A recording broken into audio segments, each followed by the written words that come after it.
Hello everyone, so welcome to this day 2 of interview preparation series, and today I'm going to talk about one more interesting challenging problem from sliding window, and this will use another data structure which is called Deque or a W-ended cube, right? So many people have not heard about this data structure, but this is a very pretty easy and very nice data structure to use, and we will learn about this data structure called Deque.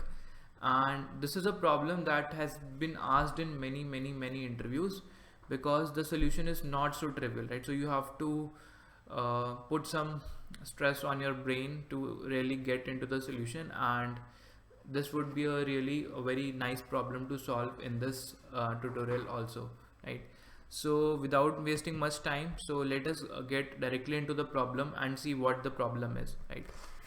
So the question says, given array of numbers, you have to print the maximum for every sub array of size k, right? So you are given a k, let's say k is 3, so you will print the maximum element in the k size window. So in this array, the maximum element would be 3. In this array, it would be 3. In this part, it would be 4. In this part, it would be 5, and this goes on. So you have to print maximum for every window of size k. Okay, for every window of size k. So this is the question. This is also on Spoj and it goes by the name array sub. You can try it on Spoj also. Okay, and what we have to think about to solve this problem is the very first approach that will come to your mind is the brute force approach, right? So what you can do, you can say that I will stand at this point, I would look for the next k elements and I will say the maximum is 3. I will stand at this point, I will look at the maximum, I will look at the next k elements and I will print the maximum, right? So in the brute force approach, you are going to iterate over all the positions in order n time, and for every position you are going to do a k amount of work. So it is going to take order of n into k time, right? Another method to solve this would be you use a binary search tree, right? You make a balanced BST. That is another thing you can do, right?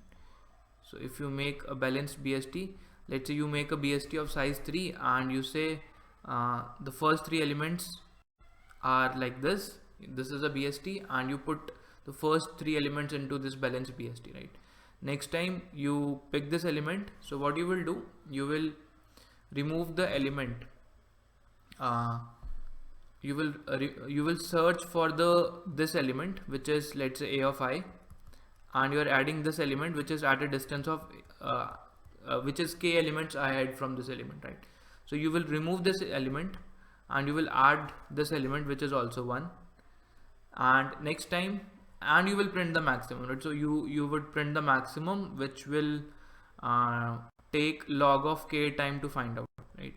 Okay, so inserting an element and removing an element is going to take log of k time, right? So first time when you put the first k elements into the BST, what you are going to do, you make a BST like this from these elements, and then you print the maximum which is 3, and then you say I am going to remove the element which I inserted at the first position, right? So you remove this and you add the next element, right?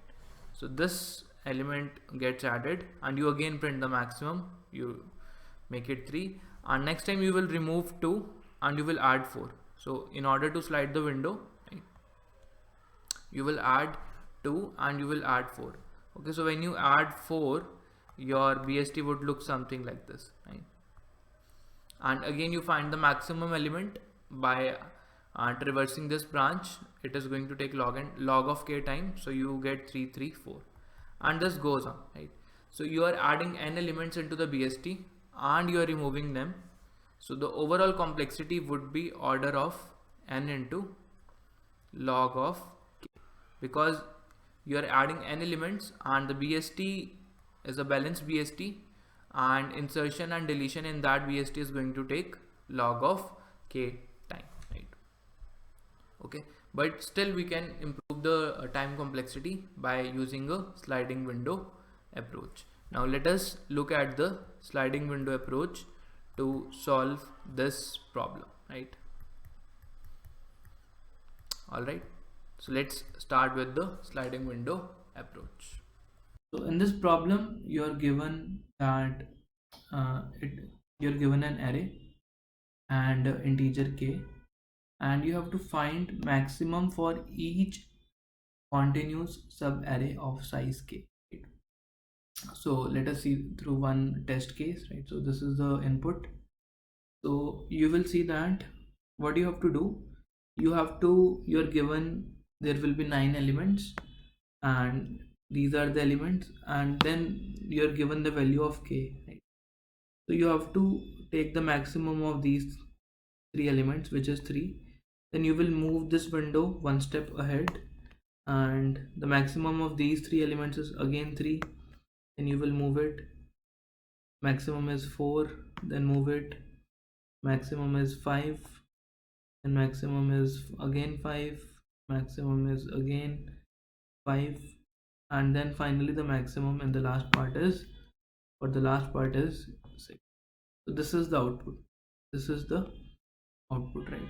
So what is the brute force approach? Brute force approach is very simple.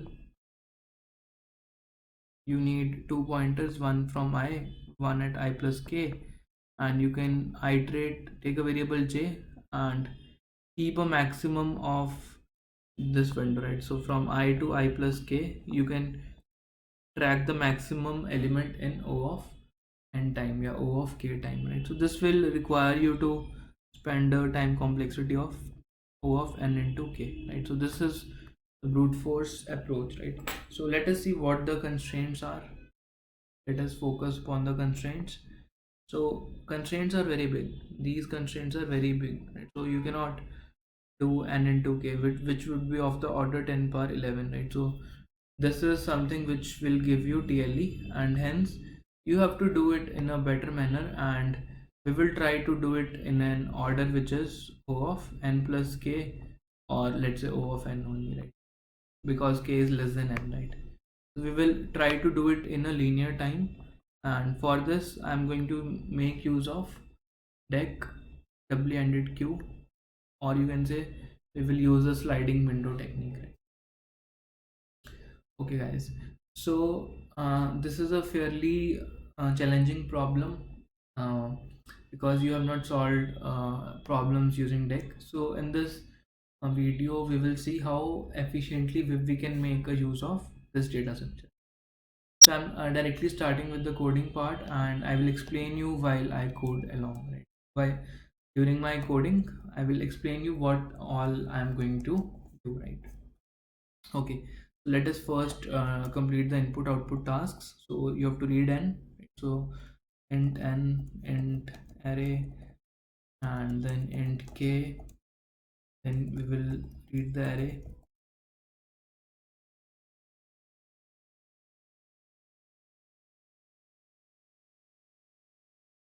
and then we will read the k, what is k, and now we have to do the task, right? So the first thing is that we have to process first k elements separately. So let me also use this header file hash include deck, yeah, hash include deck, and let us create one object of it. Okay, so this is how you can create a deck of, let's say, integers, and let us call it q, right? And you can also give how many elements it can contain, right? So at most it will be of size k, right? So I need to store a window, and window will have a maximum size of k, right? So this is a constructor call which will initialize deck with a k size memory, right? All right, now we have to process first k elements separately. So what I'm going to do, I'm going to iterate over these elements, I less than k, I plus plus, and then while this queue is not empty, right? So let me first write what I want to write. While the queue is not empty, while the deck is not empty, and the current element, which is array of I, is greater than array of last element is q dot back. So remember what I'm going to push. So let me give you a few hints. Q dot pop back. Let us first complete this part and then I will explain what I'm going to do. And this we have done, and q dot push back I. Okay, now let us focus on this much code. What we have done, right? Suppose you have these elements with you, 4 5 6 and so on, right? And maybe 6 6 5 4 and so on, right? So for int I equal to 0, I less than k. Suppose the window is having 3 size. I'm talking only about this part, right? So for I is at this position and this is my deck, the queue is empty, this loop will not execute, and then I will do q dot pushback I. So this 0th index goes here. Okay, then what I do, I go to this position, I check what is the current element, a of I. A of I is nothing but 2. And what is a of q dot back? Q dot back is 0 and a of 0 is nothing but 1. Is 2 greater than 1? Yes. If this is the case, pop it. So this gets popped. Now q is empty. This loop will stop. And what I do, q dot pushback I. So I store this index in my queue. The one index is stored. Similarly, I go to this index. Since 3 is larger, this gets popped.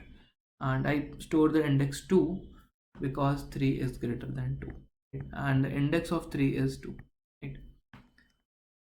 So, and finally, after this loop, what you will have, you will have the index of the largest element in the first k elements in your deck. This is what you are going to have. So this is nothing but the index. Suppose the elements were 1 3 2, right? If these were the elements, right, what would happen? So firstly 1 would go, it will get popped, then 0 will go, the index of this element, it will be replaced by index of this element because 3 is larger than 1. So I will get the index 1 and the corresponding element is 3, right? Let's see what will happen next. So this condition will be false. This condition will be false, and what will now happen is I will this popping will not take place. What I will do, I will also push 2, right? This index 2, which corresponds to the element 2, right? So remember, these are indexes and these are the values, right? These will get stored in my deck, right? So I will have one index and I will have 2 index, right? This is why I'm doing this, because it could be possible that the next 2 elements are zeros or elements which are less than 2, right? Suppose the elements are 0 and -1. So when I will move my window over this much part, I do not need 3 but I need 2, right? This is why I am storing 2 also. This is the reason why I'm storing this element also. So I hope this much part is clear. In this part, we processed the first k elements of the array, and in the first k elements, elements which were uh, not useful, they were discarded, because in this part one is never going to be used because it is smaller than 3, but 2 is going to be used because it is, although it is smaller than 3, but it comes after 3, and I know my sliding window is going to move in the forward direction sooner or later. This is the reason, right? Okay, so now let us process the remaining elements, right? Let us process the remaining elements. Okay, so what we are going to do, we are going to iterate over the remaining array. For wherever the I is, I should be less than n, and I'm going to do I plus plus. And the first thing which I have to do here is to print the element which is in the front of the deck, right? So remember, we have not printed the element, right? So the element which is at the front of the deck is the smallest element, right? So we are going to print array of q dot print. This is what I'm going to do, followed by some space. Okay, so after doing this, we have to again do some work like that. Okay, so the first thing is remove the elements which are not the part of the window, right? Okay, and second is remove the elements which are not useful and are in window. So we will see how we can remove these elements. And the third step is add the new elements, basically the expansion process. And this is basically the contraction process. Okay, so let us do this thing, right? So remove the elements which are not part of the window. So how we are going to do it? So remember, if this is your array and suppose the window is at this area, right? Suppose this is the window, and in the next step it moves to, let's say, this place.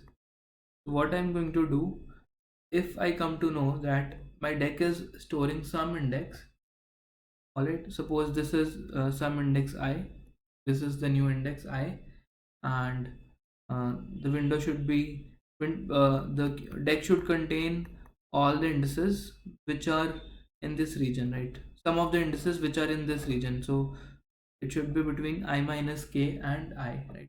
So if some index is there which is less than I minus k, right? So some index which is less than equal to I minus k, I'm going to discard it,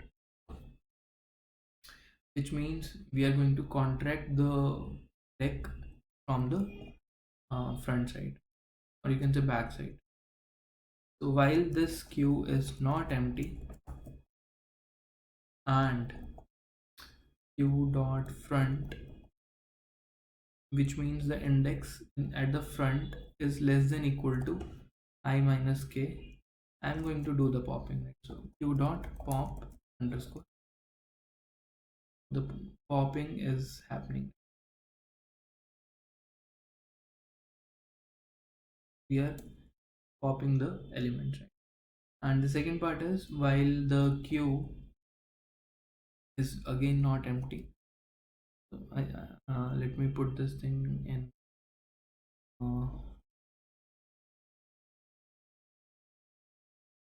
While the queue is not empty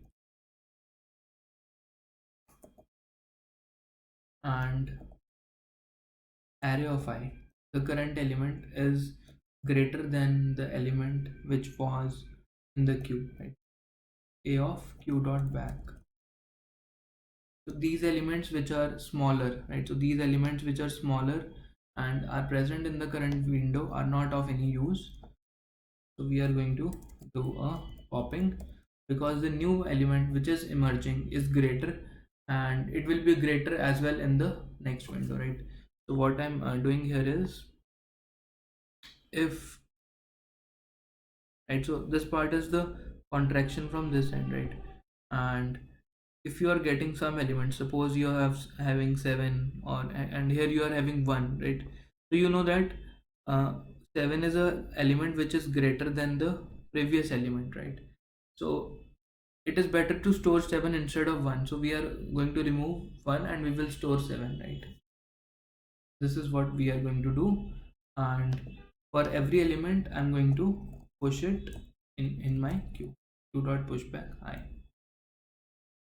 that new element gets inserted into my queue, right? I think this is how we are going to do the work, and let us also dry run it for one example, right? So let us take some input from Sponge,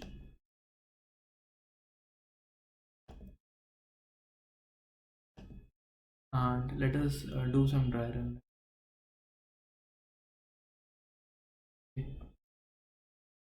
So for the first part, we have already seen the deck will contain only one element, which is the largest of these. The deck will contain only three, and from here the work for the remaining part starts. Right? So for I equal to this point, I less than n. So what I'm going to do, cout q dot front, so it will print 3 while the queue is not empty and this thing is happening, right? So okay, so we are now talking about this window. Okay, so there is a part of this window, right? So this loop will not execute. Then again, uh, the new element is 1, which is not greater than 3, so we are not going to remove 3. So instead what we are going to do, we are going to add 1, right? So instead of having 3, I will have the index of 3. So I will have 2 and the element is 3. Then I will have the index as 4, index as 3, and the corresponding element as 1, right? So I push it. Then in the next iteration, what I will do is I will move my window by one more unit, right? So this window will come to this place. Now I see that the element is 4, right?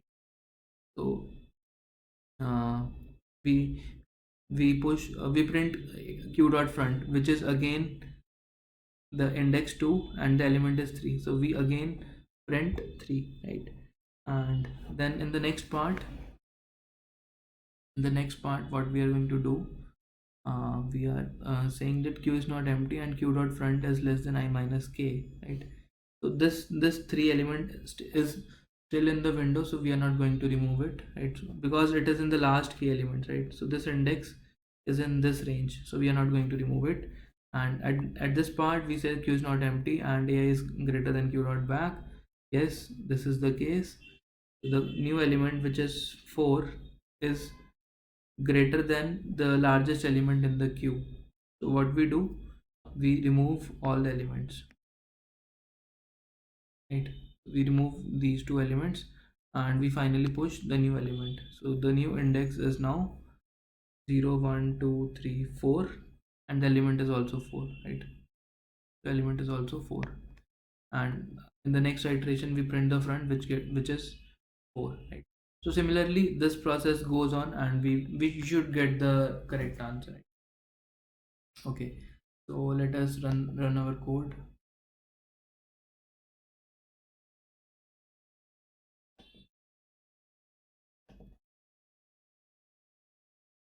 And I was not declared. Yeah. So this should be a variable.